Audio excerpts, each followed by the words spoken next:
Okay, so there's a lot happened in 2025. I think number one is institutional adoption, the ETFs, the DATs, etc. So the institutions, especially the US institutions, are clearly moving money into crypto. I think even recently, like yesterday, JP Morgan was said to advise their clients to allocate 1 to 4% of their assets into crypto. But JP Morgan used to hate Bitcoin, right? So I think we see a lot of institutional change there. Retail side, it's active, but I don't think we've seen an equal increase in retail size on this cycle yet. Hopefully that will still happen, but who knows. And also 2025 is an interesting bull year because the bull market kind of happened in January and then it stayed there, but people want more, and that didn't really happen. But people complaining when Bitcoin's 90,000. But a year ago, Bitcoin was 50, 60,000, right? So it's still a good year. I think people just have very high expectations. It's also a good year for me. So I want to be thankful for my situation that improved a lot. I want to thank President Trump for giving me the pardon. So it's an interesting year. So it's always very hard to predict the future. And also, especially 2026, there's two trends in play. There's historically 4-year cycles in crypto, then that's not very good for 2026. Then if we go by 4-year cycles, it could be the bear market.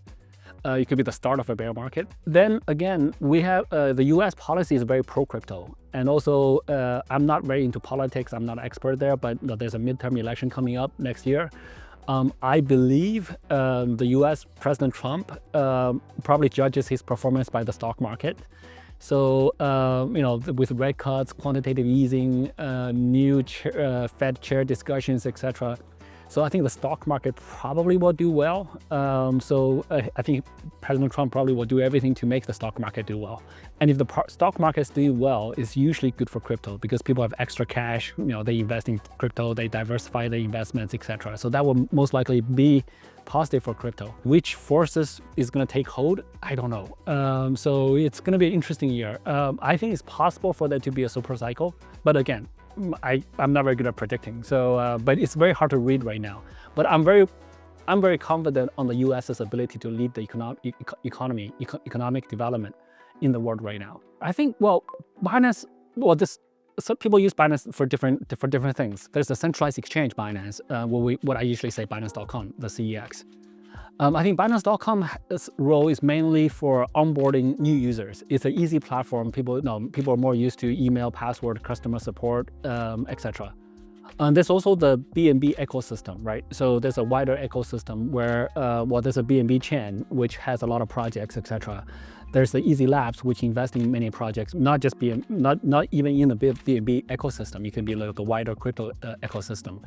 There's many other teams working behind the scenes, for government, education, lobbying, relationships, even policy advisory, etc. So I think all of those things helped grow the ecosystem.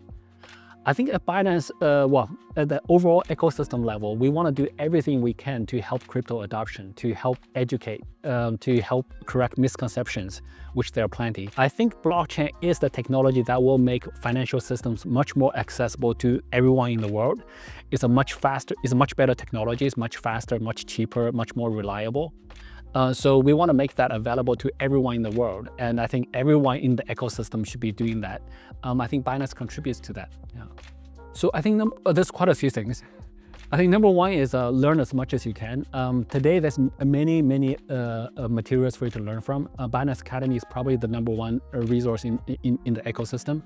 It's a fairly neutral, systematic way to learn. Definitely learn about things. And number two is start small. You don't put 50% of your net worth into crypto in one go. Start with 1%, 0.1%, depending on what size you're comfortable with. Start with $100, $200, $500. Play with a wallet. Understand how to do addresses, how to do backups, how to do encrypted backups, etc. Send transactions. Learn about that first, right? So once you play with it, play with DeFi, with yield generation, etc. Once you play with it, decide whether you want to increase your size, etc. Also, if you're ever in a situation where you get stressed out about a loss, like when you see on Twitter or on X that when the price drops, everybody complains. Some people complain because they complain, but if it really gives you stress, you need to reduce your size. right? So I think controlling risk is super important. It's as important as making more money. So don't be too greedy, don't be too fearful. It's like any sports, right? So you don't want to go for the most extreme version on day one. You want to slowly build up to it if you're into it. I do recommend people to learn about crypto. It's the new finance, it's the new money. The earlier you know about the new money, the easier it is for you to make money. To be honest, I have not seen too much of the Binance Blockchain Week. You know, I get dragged around.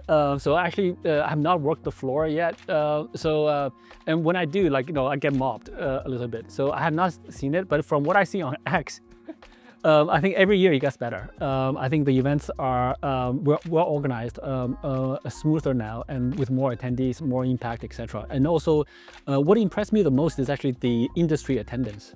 So it is a you know, Binance almost have overlaps or competition with almost every player in the ecosystem. You know, there's BNB chain, there's the centralized exchange, there's different wallets, there's but all the competitors come.